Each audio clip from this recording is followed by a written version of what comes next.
12월 24일 화요일 아침입니다. 이슈 레이더 시작하겠습니다. 신인규 기자 나와 있습니다. 안녕하세요. 안녕하십니까? 예, 오늘 성탄절을 하루 앞두고 오늘 장의 키워드가 뭔지 1,450원 환율 문제 먼저 짚어보고요. 집중투표제 KAI 한국항공우주입니다. 포스코 퓨처엠 순서대로 하나씩 보겠습니다. 첫 번째, 환율 요즘 너무 높죠.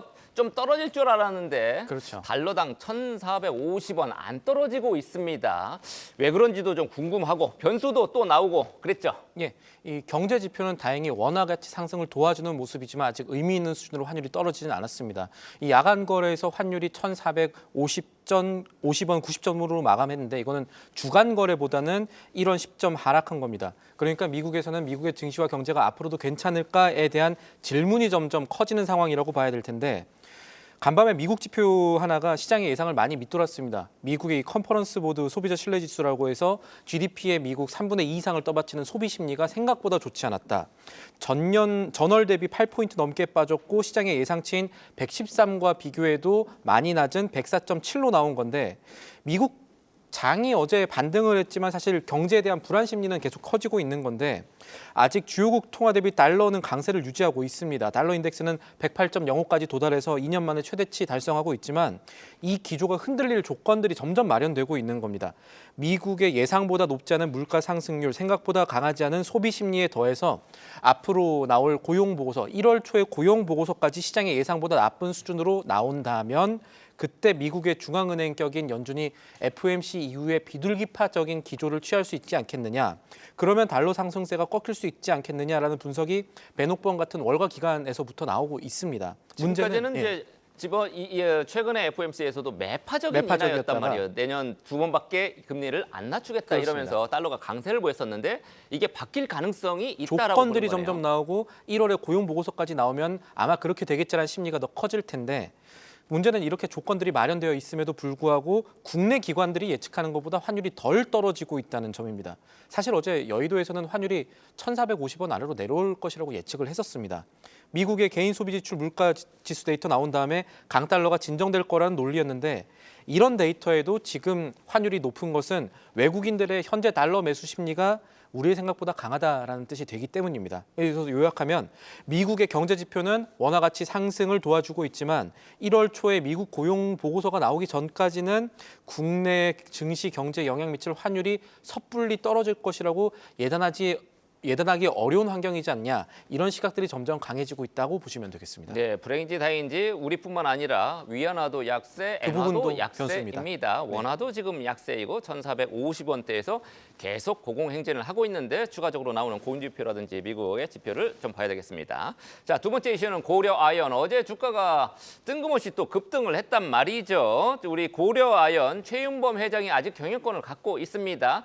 그런데 집중투표제 카드를 정말 이건 뜬금없이 꺼냈습니다. 보통 이제 이렇게 오너 2세들은 집중투표제를 반대할 텐데 예. 오히려 지금 급하니까 막 던지고 있죠. 요 내용 한번 살펴보겠습니다. 하나는 방금 말씀대로라면은 최윤범 고려아연 회장이 경영권 분쟁에서 열세에 있기 때문에 여러 가지 카드를 내놓는구나라고 볼 수 있고 또 하나는 경영권 분쟁이 생각보다 더 길어질 수 있겠구나라는 시장의 심리가 강해질 수 있다라고 보시면 되겠습니다. 어제 이제 임시주총에 대한 안건이 이사회에서 확정이 됐는데 내용들 보면은 액면 분할, 집중투표제 도입, 이사회 규모 제한 이런 게 있는데 다 방향이 하나로 모입니다. 이게 결국은 경영권을 MBK 영풍연합의 고려아연 최윤범 회장이 내주지 않겠다라는 점을 분명히 한 건데 일단 제일 중요한 게 집중투표제입니다. 이 집중투표제라는 거는 이사를 선임할 때, 등기이사 선임할 때 주식 한 주에 대해서 선임하고자 하는 이사의 수만큼 의결권을 부여하는 투표 방식입니다.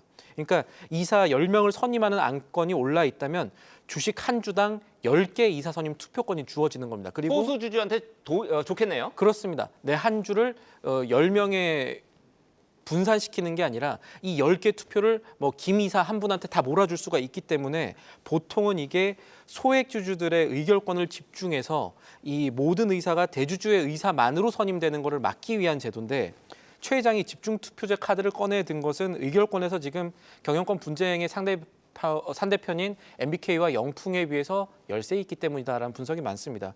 현재까지 MBK 영풍의 확보 지분이 한 47% 정도 되고 최 회장의 지분이 40% 정도 된다. 이런 분석들이 지금 나오고 있고 이렇게 추산이 되기 때문인데 당연히 이 집중 투표제 안건에 대해서 MBK 측은 반발을 하고 있습니다.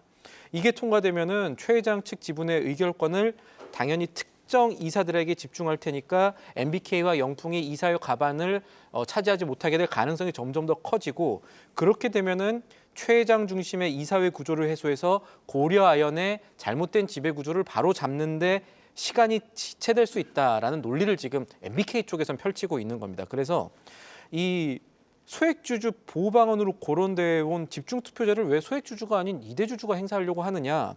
집중투표제가 통과되더라도 이 적용은 바로 당장의 1월 임시주총이 아닌 그 다음 임시주총부터 해야 되는 거 아니냐 이렇게 맞서고 있는데 요약하면은 이 고려아연이 내놓은 집중투표제 카드라는 것은 현재 경영권을 쥐고 있는 최 회장이 내놓은 승부수이자 또 한편으로는 이 회사의 경영권 분쟁을 더 길게 끌 수 있는 카드이기도 합니다.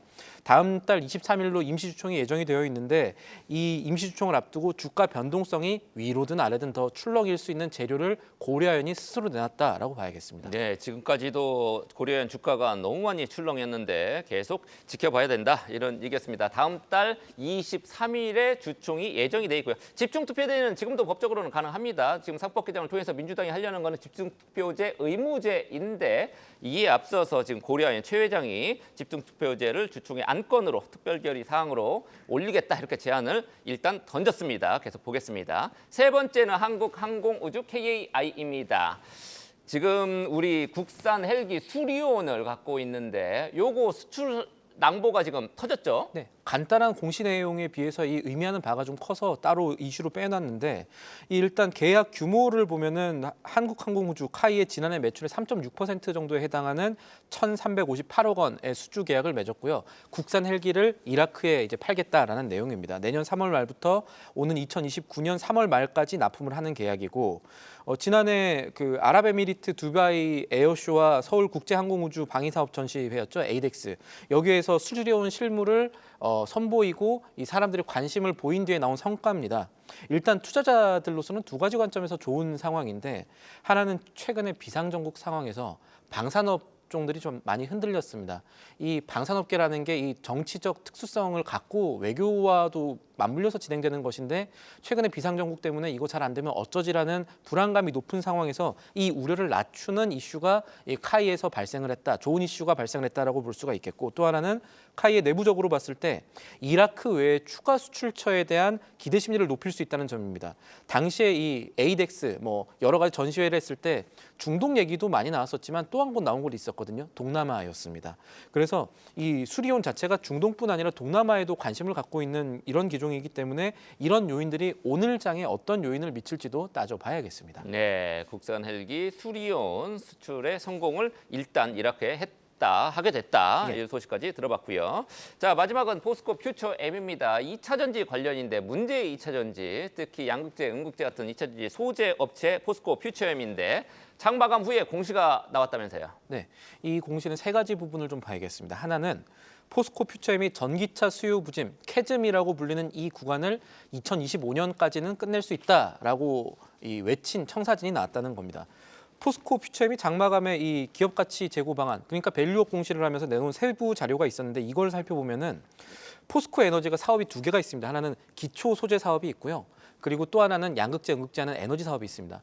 기초 소재 사업은 앞으로 5년 동안 더 늘어나지는 않을 것 같습니다. 그런데 이 양극재, 음극재 관련 사업은 올해는 2조 4천억 원으로 전년 대비 감소를 한 후에 내년에 3조 원, 그리고 2026년에는 이 분야 매출만 2조 원 늘어나고 그 다음에인 2027년에는 여기에 또 1조 5천억 원 더 늘 것이다. 2027년까지 그래서 연매출 8조 3천억 원을 달성할 것이다라는 청사진을 내놓은 건데 연평균 성장률로 따져봐도 15%에 가까운 성장을 조단위 매출을 하는 이 기업이 할 수 있다라고 본 겁니다. 그래요? 상당히 가파르네요. 상당히 가파르죠. 그러니까 지금 매출로 봤을 때는 2024년이 가장 안 좋은 구간이고 앞으로 성장을 잘할 것이다라고 본 건데 기존에 공급하는 제품뿐만 아니라 이제 LFP 배터리라고 해서 저가형 제품에도 이 양극재, 음극재 관련해서 포스코 퓨처엠이 조금 더 성과를 내겠다라는 내용도 있었고요. ROIC라고 해서 이 투하 자본 이익률, 자본 투하 이익률이라고도 하는데 이거를 기존의 1.3%에서 3.7%로 높이겠다라는 얘기도 했습니다. 이거는 결국 자산 매각을 좀 더 하고 사업 구조조정하겠다는 얘기로 해석이 될 수 있는 부분입니다. 포스코 그룹이 어제 인사내놓고 하면서 언론들의 관심이 사실 주주환원율을 많이 높였던 포스코 인투에 집중됐던 부분이 있었습니다. 보도자료를 여기서 낸 그런 영향도 있겠습니다만 사실 투자자들의 관심이 높은 2차 전지 종목인 이 포스코 퓨처엠이 내놓은 공시도 상당히 의미가 있거든요. 이렇게 내놓은 수치를 어떻게 달성할 것이냐 이 부분이 사실 명확하지는 않았는데 그 액션 플랜들이 앞으로 어떻게 나올지도 함께 지켜봐야겠습니다. 네, 장윤아 회장 아래에서 여러 가지 변화가 지금 굉장히 빠른 것 같네요. 포스코 퓨처엠까지 봤습니다. 지금까지 신인규 기자였습니다. 계속해서 다양한 경제 이슈를 알고 싶다면 구독과 좋아요, 알림 설정 부탁드립니다. AI 캐스터 권미정이었습니다.